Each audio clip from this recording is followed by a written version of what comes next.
Get started. All right. So welcome. We're going to be talking about how we bring cybersecurity to your classroom through CyberStart America. So first, we'll quickly introduce ourselves. Autumn, I'll let you introduce yourself if you would like.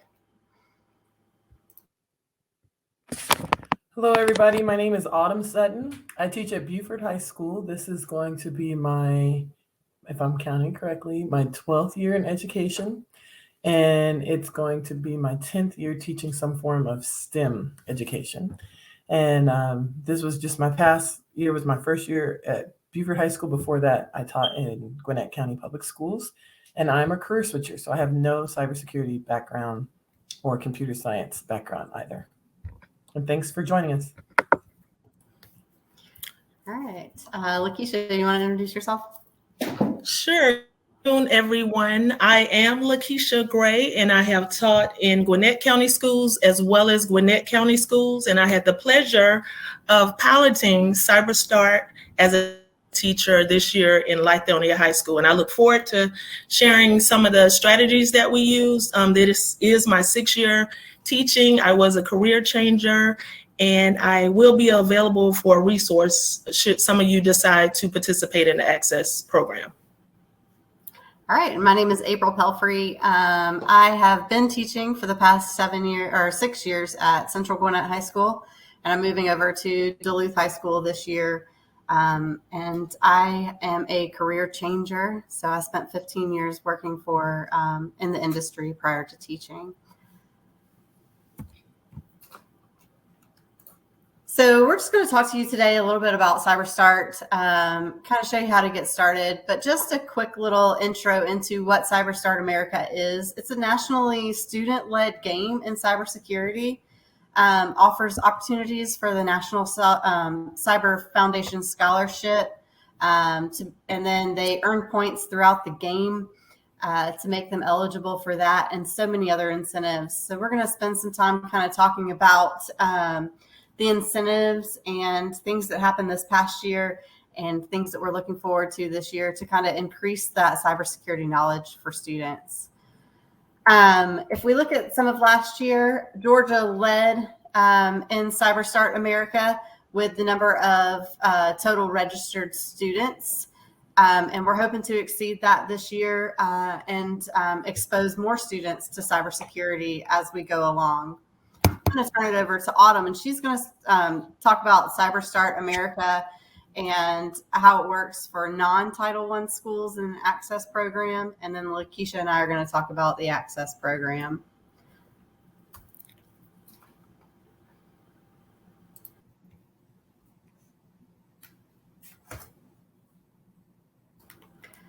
So with CyberStart, we can mentioned the National Scholarship, and so this is just the information about how that National Scholarship worked this year. And then with Autumn and her group at BUFORD High School, and so she's going to go through and talk about those things. All right, so that picture, thank you, April. That picture that was just shown, that was taken just last month at the end of the school year, and they had a huge ceremony at the University of North Georgia. And on stage right there is, there are 5 of my students right there, and then, of course, our director of CTE and one of our associate superintendents.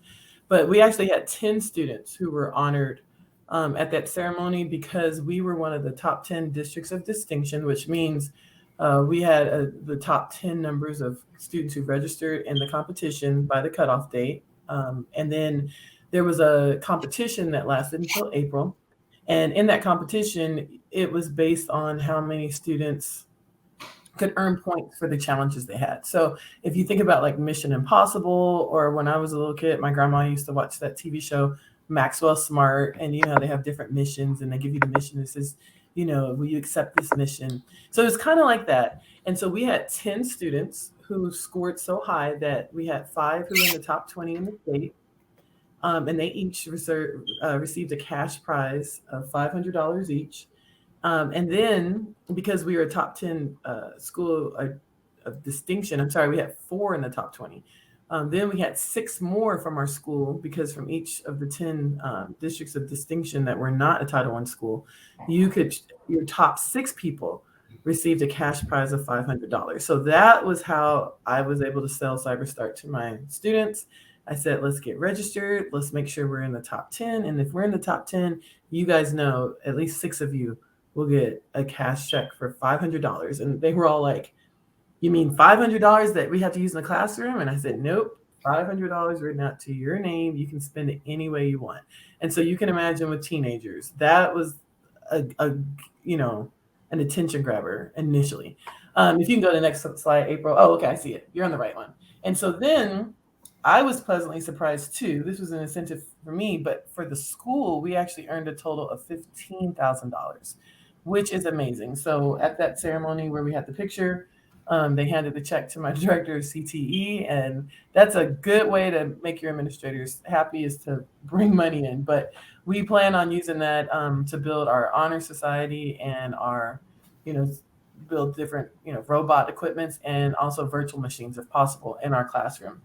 But we won that money for being a district of distinction and, for winning the first place. We had the most registrants in the state. And so the one thing that I want to mention to everybody is that it's going to be a little bit more equitable next year, because we took home a lot. So I'm happy to take gotten that check for $15,000, but next year it's going to be a little bit more equitable, and we'll talk about that in a second. But as far as BUFORD High School, if we can go to that next slide, we are not a Title I school at the high school, but our demographics at our lower academies and our middle school, at least in recent years, have been a Title I school, and then the numbers change quite a bit when it gets to the high school. But we do have 32%, as you can see on the screen. This was taken from greatschools.com. We have 32% of our families come from low income. So we still have a large segment of our students who come from low income schools. The school is very, very diverse racially and economically, where we have some kids who live in very wealthy homes, and then we have some kids who, obviously you can see, are low income, but they all were able to thrive in CyberStart and in the computer science classroom. And then race-wise, we have our largest minority group or underrepresented group as our Hispanic group, but we also have a good number of African-American and multi-race students. And so the one thing I can say as far as demographics, even though I wasn't a Title I school, I think that the numbers for the winners doesn't express how well some of our underrepresented groups did. In our society, we always look at like who wins, who's number one. And we did have quite a few students do well. We had, I think, if I counted right, 23 students qualify on the national level in the competition for the scholarship as recognized as like a finalist or the next tier down, which is awesome. And out of that group, I think 3 were girls and maybe 5 or 6 are minorities. But in the big picture, I just want to say that I had so many students that, there's no measurement of the growth and the confidence that they were able to build as they did the competition. And a big thing that they were really interested in is the fact that in cybersecurity, you don't necessarily have to go to a 4-year school, whether it's just being burnt out on education, being concerned about, the financial aspects, or, just not being a fan of school, your family needing you to work right away. A lot of the students were really impressed with the fact that you can become a pen tester, a penetration tester, and go into the field of cybersecurity without any formal education background. You can actually go online, pay money for some certification courses, which if we have time, we'll talk about some of those at the end of this presentation. And you can actually get an entry-level job in cybersecurity. If you do take it a step higher, you can take advantage of the HOPE grant, which is the HOPE Career Grant, which is part of the technical college system of Georgia. And you can get a certificate there. You can get an associate's degree there. Or you can take the traditional route and go to a 4-year college and then definitely get some kind of computer science training and probably get a higher level position in cybersecurity. But all of those are pathways in addition to the military. When we did our career unit, we also talked about, military careers. And when we typed in cybersecurity, a lot of options came up with cybersecurity, whether you're enlisted or officer. So I think when we played CyberStart and the kids were having success on it, whether they were like at the top of the leaderboard or they were just having moderate success and having fun playing the game, I think the buy-in, besides getting the cash prizes, was the fact that the kids realized that we can all be successful. And so for a lot of kids, you know, they've been taught since kindergarten, first grade that I'm not the smartest, I'm not in the gifted class, you know, I'll never be able to go to the Harvards or the Dukes or even the Georgia Techs. But with cybersecurity and computer science, I feel like all the kids really, really were motivated by the fact that they know they have a chance to succeed and to make lots of money. Because pen testers without a college degree, we did some research, they're starting out anywhere from $65,000 to $75,000 without a college degree. And then you can grow from there. So they were really impressed with that. Okay, I'm sorry, I'm going too long. The next slide. Yeah, well, and those cash prizes are pretty good. So you want to kind of explain that breakdown a little bit for the prize structure? So on this slide, thank you, April. So on this slide, I did a screenshot of this. So this list is for the whole state of Georgia, and the screenshot was just basically what I could try to fit into the screen, and I think it's the top 10.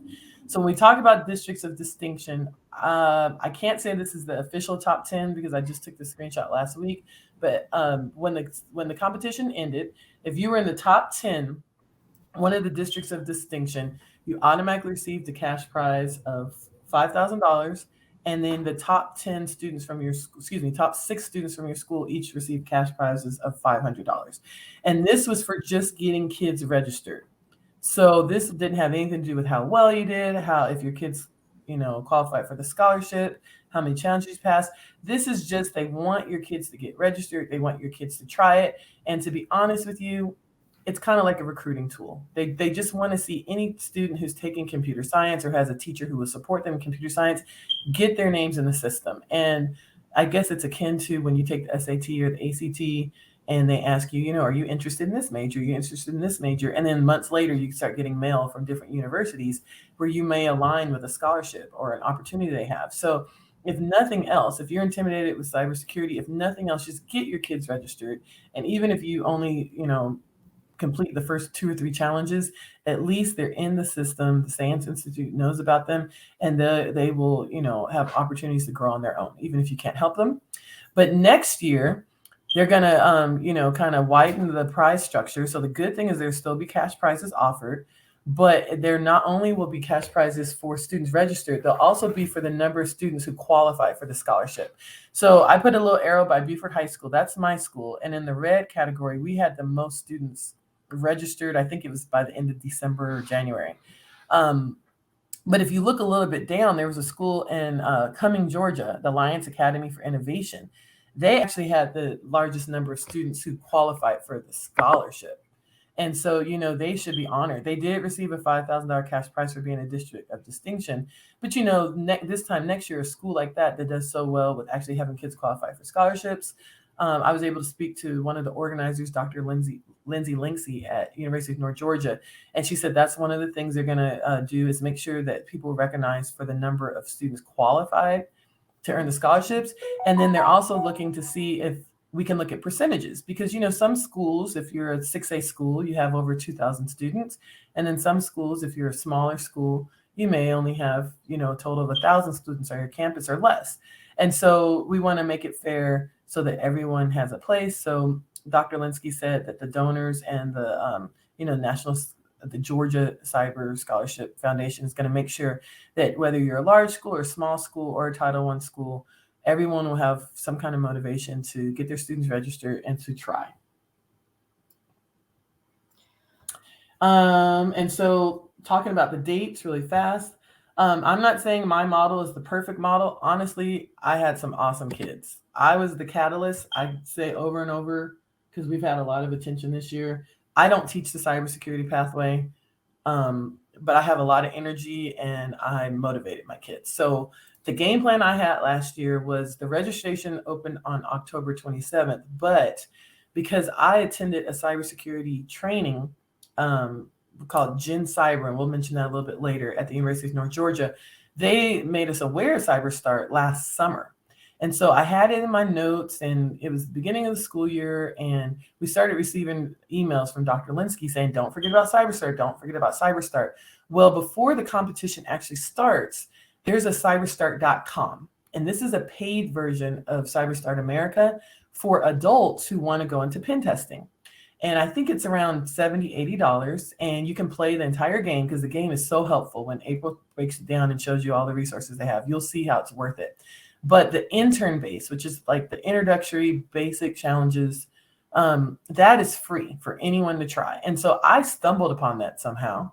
And I was able to get my kids to kind of start looking at CyberStart when we were teaching digital citizenship and cybersecurity. So we were able to get a little preview of CyberStart before the competition started, when we were actually doing the unit. And so then by the time the competition started, my kids were already we had already, worked out the kinks with registration, and I'd already been able to help them get through some of the challenges.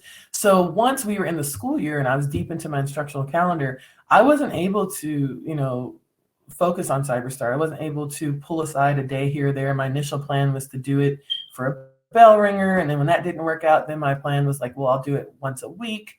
That didn't work out either, because you know how it is as a teacher, we're always falling behind. And so I was only able to dedicate 1 week to the class at the beginning of the semester. And then when we entered testing season and we had one of those crazy weeks where kids were like in and out the class all the time, right before the competition ended, we were able to dedicate 1 more week. But for the most part, CyberStart was used as an extension in my class. My 5th period class had the most success because that's when we had study hall. And so my kids, instead of goofing off and watching videos or doing homework in other classes, they literally were working on CyberStart, walking around the room, helping each other, competing with each other. Or if they, we're in project-based learning with our computer science projects, if they finished a little bit early, where I used to say, okay, go practice typing or go practice your Python or whatever, the kids would say, can we do CyberStart? Like, that's how much fun they had on it, had with it. So I'm not saying that's the perfect model, but that's the model that I use for my students, and we had a lot of success. Okay. I think that's part of it. The beauty of it is that the kids can kind of do it on their own once they get started. And we'll be able to check that out in just a few minutes. And Autumn kind of went through like CyberStart America in general, and she kind of made some references to Title I and those things. Lakecia's going to kind of talk to you a little bit about the ACCESS program, which just adds some incentives for some Title I schools. All right, so just so that we are crystal clear, there are multiple ways for you to access CyberStart. As Autumn talked about in detail, you can go to the CyberStart website and play, and then we also have an ACCESS program that's specifically geared toward Title I schools. And it's a pilot program that they created to encourage the students to play CyberStart and address the needs of shortages in the cybersecurity field. But the main goal with this program is to encourage the students to play and try to earn a minimum of 20,000 points. And as they reach this score, as Autumn mentioned, they will be tracked for scholarship opportunities. So when they sign up, the information that they use in terms of their email, they'll constantly send them resources or information about the program. ACCESS has 2 primary goals. They want to be able to provide cash prizes for diverse schools or districts to incentivize the students to play CyberStart.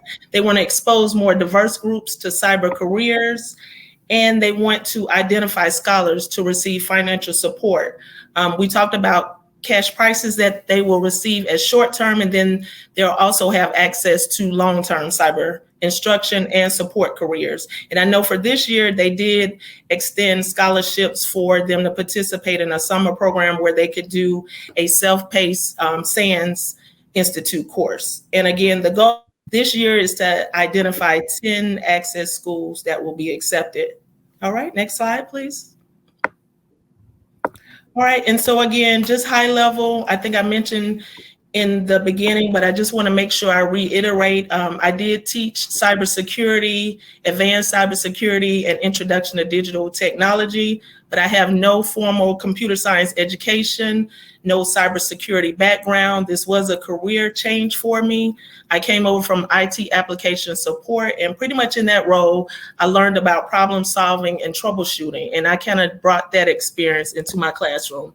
Lithonia is about 92% Black, and it is a Title I school. Next slide. And so I just took the pieces from application support and utilized it when I was presenting CyberStart to my class. And so we participated at Central Gwinnett as an ACCESS school as well.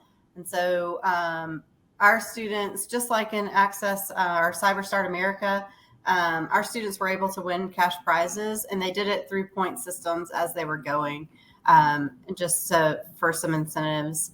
We're 76% free and reduced lunch, and 45% African American, and 36% Hispanic. And those are most of the students that were participating. So the point of the ACCESS, like Lakecia said, was just to get those students, the underrepresented students, access to cybersecurity materials. So this is the application if you want to apply for CyberStart Access. Again, the qualifier is that you have to be a Title I school. So if you want to go ahead and do that, and Lakecia or Autumn can throw that link in the chat for you as well, so that you could go through and fill out that application. They are going to take 10 schools this year. So now you might just be sitting here thinking, I know nothing about cybersecurity. This all sounds so scary. The beauty of it is you don't need to know anything. The students can be kind of self-paced, self-led. You can do it within your class and tie it to your ACCESS for some of your materials, or you can let the students just run with it on their own. We had students that were registered that were outside of our computer science programs, just giving them opportunities to see what cybersecurity is. So we're going to take a little dive into CyberStart now to kind of show you what it is, how you can play, what you need to do to register, and things like that. So that playcyberstart.com is where you're going to go. And you can, your students will click on for high school students and register. For you, you're just going to cancel out of that and then fill out the form to register. And this is where you access the free lessons to go in and kind of try it yourself if you want to do it before giving it to your students. And we're going to go in today and take a look at some of what it actually looks like, what CyberStart really is, and the resources that are there for you as you go through. So right now it's just a high school program and a college program. It's not for middle school students, although they can still go in and register and create an account. They're just not going to get tied to the scholarship information and things like that yet. But they can go in and do those free lessons in there. So if you have some cybersecurity standards within your course, that would kind of fill those. So once you create an account, you're going to go in, your dashboard will kind of look like this. We're going to walk through a couple of them so that we can see it. If you want to create an account and join a group, we have a constellations group where you could go in and join so that you could see how the students would do it. When you're in here and you have your account, you're going to want to create a group just so that you can track your students so that you know who is in there. If you don't create it in a group, then it's harder to track your students as they are starting making the achievements and seeing who's in your top 10 and things like that. So it's easier to create that group first so that you're able to do it. It's just like any other program. You would create a group. You can name it whatever you want. Once you have that group, there's a join code, which is this right here. So if you would like to join that group, if you create an account, one thing about your CyberStart account is I would suggest using a personal email and not your school email. Sometimes that information, when it's going back and forth between the school emails, gets blocked by firewalls. So I would suggest using a personal email address. For us in Gwinnett County, we're going to go through the process so our students can use their school email to register it, but it takes some steps for us so that they can receive emails from CyberStart. But this past year, our students used personal email addresses as well so that they were able to get those emails about cash prizes and scholarship information and things like that. So that's just a suggestion as you're creating your account to use a personal one instead of your. So I'll go ahead and just put this join code in there. That way, if you create an account while we're going, you can join that group. It opens you up to all of the challenges currently. And this class is good until the 25th. I know that's not very many days, but it gives you a chance to kind of go through and see the whole thing. So it gives you more access than those, just the free 12 lessons. So this is what it's going to look like when the students join. They're going to have an intern base, which Autumn mentioned earlier. Your intern base and your headquarters base there are some information in this field manual that will go through and walk the students through each of those exercises. So it's basically a step-by-step little tutorial, and it explains all the information to them. So this is why we're telling you, you don't need to know anything about cybersecurity as you're going in.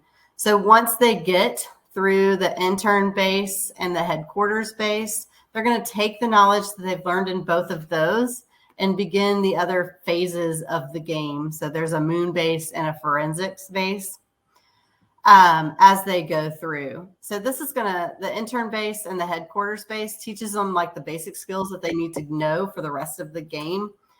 And those are all in the field manual that walk them through step by step. So inside the field manual, they've got everything they need to know. The best thing about this is not only does it have the walkthroughs for those lessons I showed you in the intern base and the headquarters base that tells them step by step what to do. It gives them the content knowledge that they need to be able to build onto those others as they go.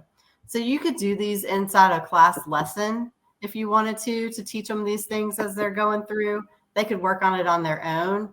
But also inside the field manual are chapters that are broken down into some other information that they're going to need to know. The differences between these chapters and the Chapter 7 walkthroughs is that this is just giving them the content knowledge. It's not telling them how to go through those. So it's not giving them the answers. The walkthroughs are actually giving the answers as they go through and explain them. But once you get past that headquarters base, there's not walkthrough videos. But it does tell you like how to Google things to find information, what to Google to find information when you get to certain tasks. So everything that the students need to know is going to be in this field manual, or how to Google it and find that information that they're going to need to know. So as a teacher, you don't have to feel like you need to know everything there is about cybersecurity, because the field manual is there to provide that support and those resources. So we're just going to take a look at a couple of them. In the intern base, we'll go in. So once we go through the intern base, there's a level 1, a level 2, and a level 3 for the intern base. And each one of them have different challenges. As you go through, level 1 has 4 challenges. That first challenge, it's going to always tell you what your challenge actually is. So what I'm looking to do, and then I'm looking for a flag. So in cybersecurity, those flags are kind of like our go-to or our find. So I would insert my flag once I find it, and that's how I would win the challenge. So we can go back and see what the challenge is. So we have a hacker and we're looking to get their contact information. However, we can't figure out what their actual email address is, but we did discover that somewhere on this page is the actual email address, but it's just hidden. And so we're going to find that email address, and that email address is going to be the flag for that. So when the students are in here, the first thing they're going to do is start kind of clicking around. Nothing really works. They may go and inspect to see if they can find it in the inspector and things like that. And then you'll notice that it highlights as you go through.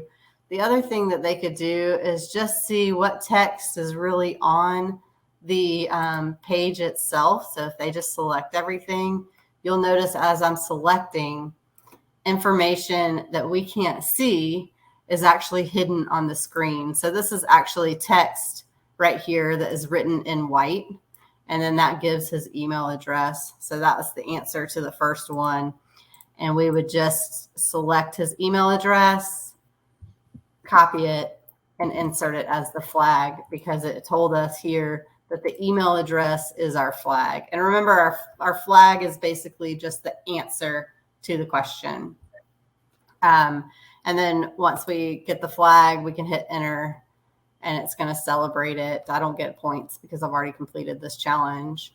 The other thing that we can do in our challenges, so let's say I get to a challenge, I see that it's a social media site, their messages are encrypted, and the secret is going to be the flag. So I'm going to go to this challenge, and let's say I'm here at this challenge as a student and I'm stuck. I can view a hint that will help me figure out what I need to do here. So if I click on a hint, it'll give me a hint, and then it'll let me watch that walkthrough. And again, that walkthrough is where it would tell us step by step how to complete this one, because we're still in the intern phase. But it's really that this text is just written backwards, because if I'm looking at this, I see the here. So I know that is, and this looks like time, and it's just backwards. So I could select all of this, go in and Google a reverse text online reverse text. I can reverse it. Once I reverse that text, it's telling me what that code word is. So I can select that, and that is my flag.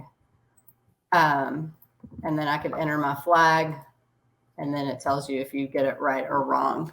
So there's hints in there. The thing about the hints for the students is as they're going through and doing the challenges and the competitions, the hints take away points. So if, let's say, I could get 300 points or 100 points for this challenge and I used a hint, maybe I only get 80 points for the challenge instead of 100. So 100 points would be you completing the challenge without using a hint as you go through.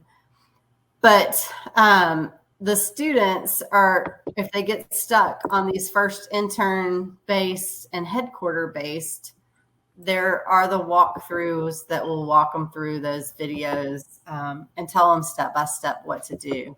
The nice thing about it is this English dude is explaining everything. So he's not just showing them how to do it. He's teaching them why they are doing it and what the look-fors are when they get to the other bases further on that don't have walkthroughs. So they're learning what they need as they go along in there. So it's super helpful in there. So this is just CyberStart. As they go through, you can see I've done 500 points because I've gone through and just done a couple of things. As they go through and complete those tasks, their points build. And so if you look, they can get a certain number of points in order to qualify for the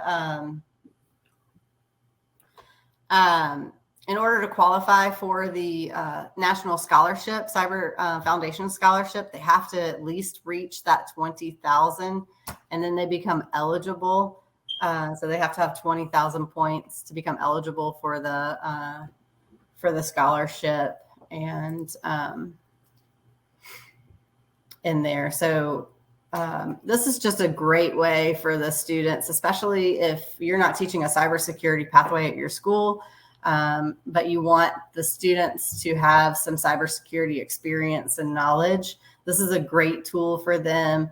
There's a lot of incentives and benefits as they're going through as well. So this is CyberStart. Again, if you sign up, you can join that class, which I put in there for that code.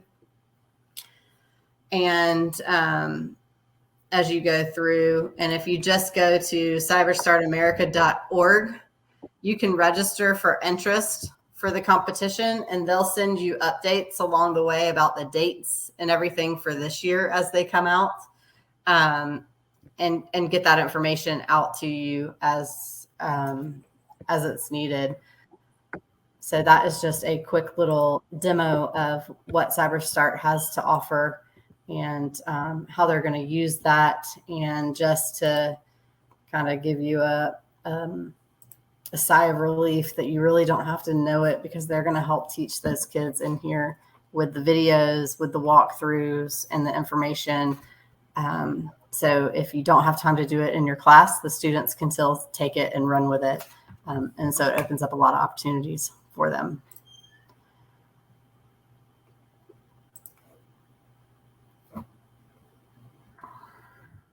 So we talked a quick little, Autumn showed you her timeline. This is just kind of the timeline for this next year for the game. Register now for that interest group information, so that you can get information about CyberStart and the dates that are going to be coming out. You can also create that account. If you join that class, you can go through all of the bases until June 25th. After that, you still have the 12 free lessons to walk through, so that you can try them prior to promoting it with your students. In August and September, you're going to begin promoting it with your students. In October, CyberStart registration will open up, so the students can register and gameplay will begin. In December is when the schools of distinction are picked. So those are the schools that have the most registrations and things like that. January through April, gameplay is continuing. The gameplay ends near the end of April. And then for Georgia, the University of North Georgia provided an awards ceremony for the Georgia CyberStart America students, which is what you saw earlier with Autumn with the picture in there. So really the big thing that you need to do is promote it. And the beauty of that is you can promote it within your computer science classes, but also within your school. So I'm going to turn it over to Lakecia. And then Autumn and I think are going to just kind of chime in with some of the things that we've done to promote it for our schools.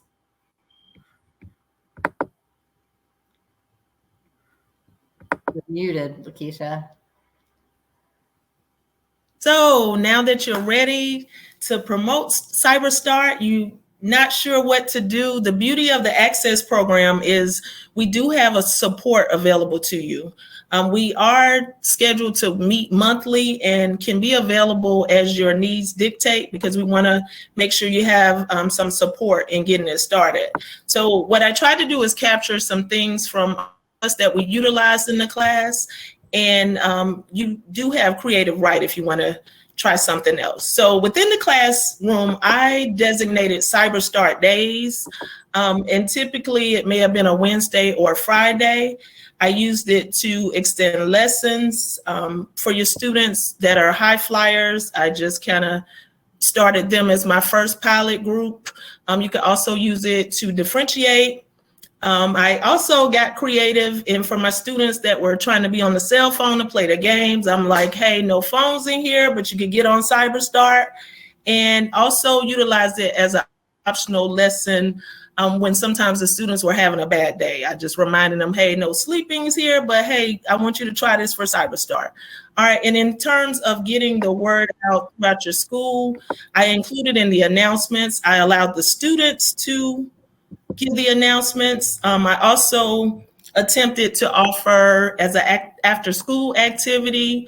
I did have some challenges with patients, so I kind of reached out to activities that were already in place and kind of asked the advisors to allow the students to participate. As you're planning Title I activities in the evening where you have the community involved, you can present it there, as well as school functions. I also work at a night school, and we have what they consider adulting night, in which we teach them different skill sets. So I actually presented CyberStart as one of the options. So we had like a rotation. So again, just different ways to be creative. I also was the advisor of a Girls Who Code club. And so one day as our activity, I invited them to participate. And I also talked to them to get ideas about how we could recruit other students. I know Autumn, who was awarded for her participation, she had a cool idea about inviting the entire school to participate. Autumn, would you like to elaborate on that? Sure. We at Beaufort High School, we have advisement that is unique to each grade and whatever that grade is doing, but we have it every Friday and we have an altered schedule on those Fridays. And so there was an advisement, I think it was right before Thanksgiving break, which was right around the time, when CyberStart had just gotten started. And we didn't have anything on the schedule, anything major that we were going to do an advisement. So I asked the counselor and our technology specialist who's over, sending out the curriculum for advisement. I asked him, I said, if I create a slide presentation, can I send this out for teachers to lead their advisement? And you guys know how it is. If you make it easy for people, it's easier for them to jump on board. So I really appreciate, the support from my school and the teachers who jumped on board. And all we did was send it out to advisement, and I didn't follow up at all. But to put it in perspective, I teach 6 courses. And so at the maximum, I have 180 kids, and my courses weren't all full with 30. So I think I had maybe around 165 kids. But when we won the District of Distinction, we had over 400 registrants. So that's just a lot of support from kids in other classes, other teachers, and also, excuse me, my CTE department. There were other teachers in my CTE department who would use it because, it supports some of our curriculum, especially if it's like business, computer science aligned. Our FBLA I'm a part of FBLA, our FBLA co-sponsor. She would use it with her kids, like if she knew she had an extended absence. It was just something that as it picked up, the kids really had a lot of fun. So it really wasn't a hard sell. So if a student had a friend who was working on CyberStart in their free time, and they had seen it in advisement, it wasn't a hard sell because they're like, oh, is that thing they were talking about? And before you would know, kids were coming in before school or during lunch, and they were asking, helping each other with challenges. And it was just an easy sell. Very, easy lifting on my end, put it that way. And the beauty of that is that, oh, sorry. Go ahead. The beauty of that is that you're exposing students that are outside of your computer science realm to cybersecurity, which I think is a great advantage to be able to promote it school-wide so that you're not just reaching your students that you're teaching. Okay. And for me, you know how we normally do highlights during CTAE day, week, month. I reached out to other CTAE teachers and asked them to allow the students to work in CyberStart and receive credit for their work for the day. And to piggyback off what April said, some of my high flyers I pulled from other classes that I didn't even teach, but it was just a matter of reaching out to other teachers that were open to allowing them to work on the assignment. Next slide, please. All right. And so when it came to recruitment, again, I spoke with my Girls Who Code club to get ideas. And I was like, how can we get more students to come in? And so we talked about this play date theme. So just get kind of creative, that they can invite their buddies, their bae, their boos, their family and friends for a play date. And they brought them in and helped get my numbers up kind of really quickly in our school. I also between elbow and table partners. So within the piece that they're working on it, offer some friendly wagers during the class. Maybe, that they were going to get credit for their work if they made a certain score. I also acknowledged their rankings. So I made a big deal out of it. I know for the majority of the time I had the same top 3 people. And as I started encouraging more girls to get involved, they kind of just came back from behind and just took over. So any encouragement incentives you can offer. What I tried to do is to keep the kids engaged. When I saw students that were meeting challenges and kind of stopping, I would ask some of the students to kind of explain to them how they got through. So again, just the friendly competition.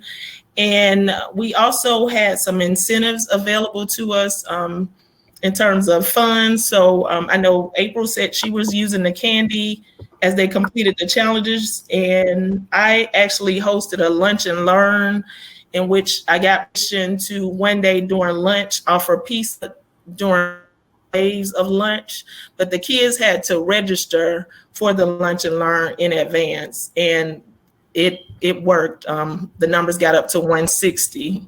So that is how Lithonia was acknowledged as a high school. We had the largest number of registrants and participants in the county. So again, creativity you have, any resources you have access to, all will work in terms of giving the students incentives. Next slide.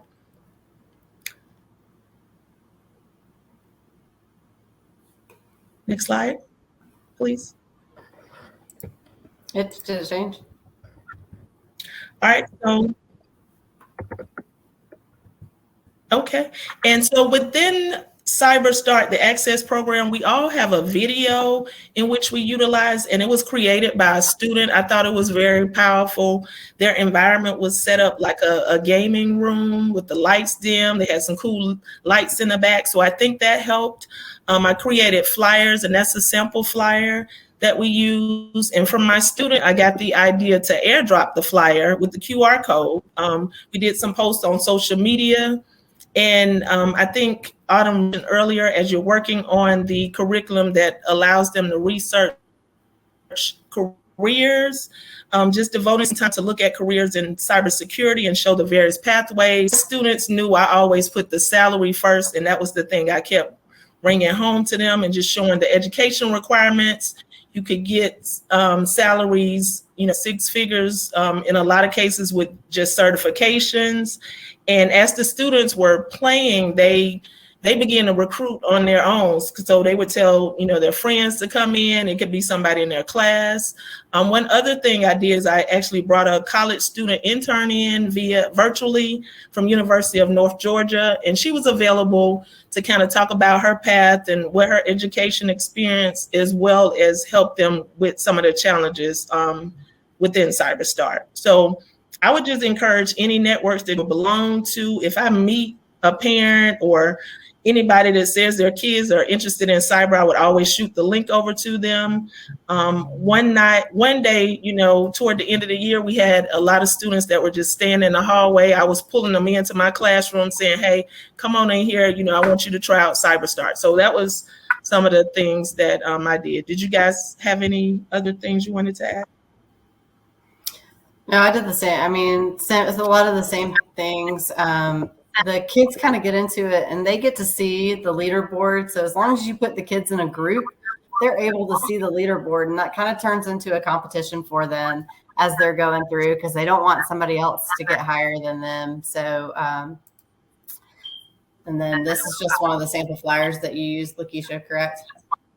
Yeah, that's just a sample flyer that, we used, and, again, and whatever students what to creative in that regard. Question? Okay. Next slide. There's a video also. I can put it in the chat. That was like a really well done video that was created by the Georgia CyberStart America, and it was filmed, I think, at Central Forsyth High School. Just from the I'm hearing an echo. It was just from the student perspective. It's explained it really, really well. And I'll put that in the chat. And then also I'm going to put in here about the Gen Cyber. April, Lakecia, and I all have been involved with the Gen Cyber education program for North Georgia teachers. And then they also have a Gen Warrior program for students. But this is where I learned about CyberStart America. But it's a free, actually it's a paid teacher training. You have to apply for it. But it's a grant that's provided by the NSA. And the teachers who attend that camp, they get to be trained by college professors and other teachers who work, or teach cybersecurity. And it was a very, very helpful camp. And had I not attended that camp last summer, I wouldn't have known about Gen Cyber, and I wouldn't have had, the support system. I had colleagues I met at that camp last summer who I worked closely with this year. Lakecia was one of them. And we would share ideas and share notes throughout the year. So that's the information I just put in a link about the Gen Cyber Agent, and I'll get the one about the Gen Cyber Warrior.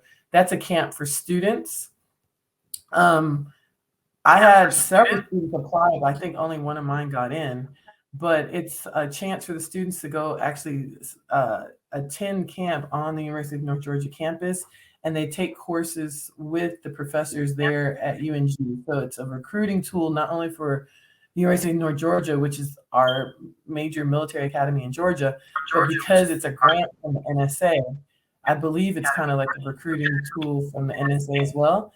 And Ms. Diaz, I believe, is the one who sent out information late in the spring that Georgia State University just received that same grant.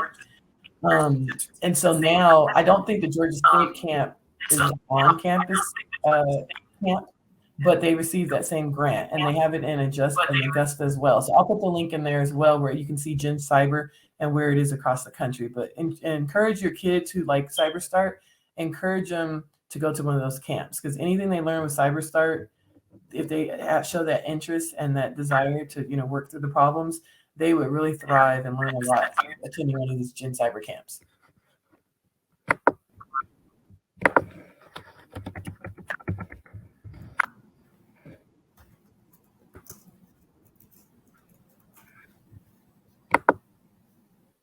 Anybody have any questions that we can answer? I just want to add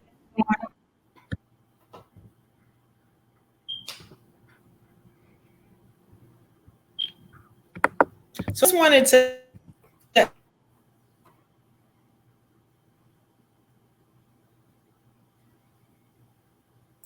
Yeah, we can get that link for you to the slides. And, 1 second. And empower. I think 3 of us kind of embody that. We have Autumn in the class as well, and we appreciate.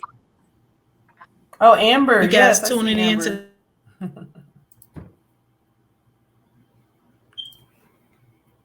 Yeah, and so it was.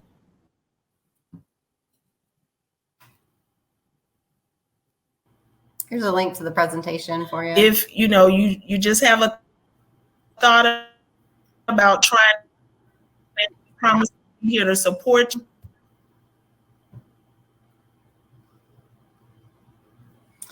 So Lakeisha's kind of breaking up a little bit, but really what she's saying is, just give it a try. If you have any questions, you can reach out to us. There are several others that are in there. We mentioned Gen Cyber through the University of North Georgia, but it's also offered at Augusta as well. I think too, there's some at Columbus State as well, as far as Gen Cyber camps that are being offered. So there are several options that are around. CyberStart America gives your students an opportunity to kind of explore that cybersecurity interest that they might have, and then you just feed that with more information. So Philip mentioned Capture the Flag events, and I think someone put in a link to the Capture the Flag events. And yes, there is some Gen Cyber camps for the teachers that we talked about as well. I think Autumn and I are both going to be at the one at the University of North Georgia next week, doing some facilitating up there for the Gen Cyber camp for teachers. So if that's something that you want to spend some time to learn, it's a great opportunity, like Autumn mentioned in there. And I think the most important thing,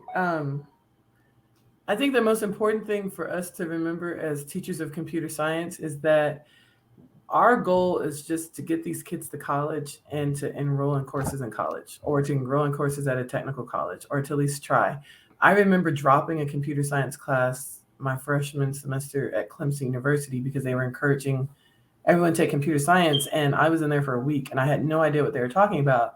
And in hindsight, it was just like HTML, CSS. And I taught that to middle school kids, but I had never seen it. And no one in my family was in that world. No one in my family had a college degree. We didn't know anybody who did anything computer science related. And I just think back, if I had just had one person who had shown me this is back in the 90s early 90s when I was in high school. But, had there been a resource like this when I was a kid, my life would have been a lot different. I wouldn't have been intimidated when I was in that first computer science class, and I would have stayed with it. And so with the theme being equity, I think we have to remember that as teachers, we put all these things are put on our plate, and we try so hard to learn everything. But as long as you just encourage them and give them the resources to get started, let them know about the scholarship ability that they can have. There's scholarships through the NSA that are paid scholarships. They come with the internship at the NSA. You get a stipend, you get a job when you graduate, as long as you're in good standing. Like I said, I talked to my kids about the HOPE grant. The kids who have the aptitude, or no, it's not even aptitude. It's more of a stick with it. It's like people who like to do puzzles. The kind of kids who are drawn to this, I promise you, if you're just an encourager, they're going to take it and run with it. And I think that takes a lot of the pressure off as a teacher of feeling like, oh my goodness, there's not enough professional development in the world for me to learn all this. Well, you don't have to learn all of it. Our job is just to encourage them, to motivate them, and give them the resources to fly. And so I think we're all just saying the same thing that with CyberStart. That's really, really easy to do. And it had a wonderful return on investment for all of our schools. Well, and it's also a career field that doesn't require college. So I know I teach at a school where college is intimidating because of the amount of loans that they have to take out and things like that. But with cybersecurity, they have the opportunities to build their knowledge base, earn certifications, and go straight into the workforce. And so I think just being able to expose as many students as we can to what cybersecurity really is. And like Autumn said, like they'll take it and run with it once they can get in and start playing around with it. They're going to do a lot of the legwork themselves. And I think as a computer science teacher, you learn that it's okay to say, I'm not really sure. Technology is always changing and we can't possibly know everything. So the I'm not really sure, let's figure it out is my lines I use often in the classroom. And I have a background in cybersecurity and computer science, but I still don't know it all. And I think it's refreshing for the students for them to see that too. Yeah, I'm trying to find the link to the HOPE career grant where it's a list of it. But April, correct me if I'm wrong, isn't cybersecurity specifically one of the ones? I know it generally says computer science, but isn't cybersecurity specifically one of the ones that is a high demand? If you guys aren't familiar with what I'm talking about, when Nathan Dill was the governor, I believe, I hope I'm not misspeaking, but there was a program that they added on to the HOPE Scholarship, where the HOPE Scholarship is for four-year school. The HOPE Grant is for any technical college in Georgia that's a state technical college. And so if it's one of the 18, I believe, or 17 high demand career fields in the state of Georgia, you automatically get free tuition at any of the tech schools in Georgia. So I live in Gwinnett County, and Gwinnett Tech, for instance, is building like a new cybersecurity building. It's beautiful. You can see it when you're driving by, and I know Lanier Tech in like the North Fulton, Forsyth area offers cybersecurity. And I believe, Lanier Tech is in Hall County, right? And then Chattahoochee Tech in North Fulton. And I know all of those offer cybersecurity. And so that's like really easy, like what April's saying, for our kids who might not have the resources to go elsewhere. Those are easy ways that we can just keep them going because it's completely free. There's nothing to lose. And if we set them up, they can walk into those doors confident and then get that free tuition, and who knows what it could lead to. Definitely. All right. Well, if there's no more questions, thank you so much. Feel free to reach out to us if you ever have any questions. We're happy to help with CyberStart, cybersecurity, and anything like that. Just reach out to us. Thank you, everyone. Thank you for your feedback in the chat, too. We had a lot of feedback, really great feedback. Thank you, April. And Lakecia had to get off, I think, because technical issues. But thank you. Yeah, thank you for Constellations for having us. Yeah, definitely. Thank you.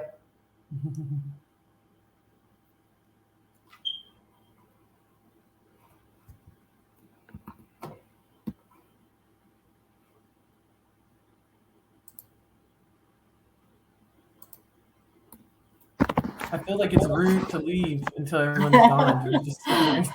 Yeah, I was about to close the wrong. I have too many screens. Thank you, Ms. Hall. Thank you, Mr. Peavy. Shout out to Philip Peavy. He helped me get certified. That was my certification teacher. Awesome. Did he already leave? I was in Philip Peavy's cohort a long time ago, that first cohort. Oh, yeah.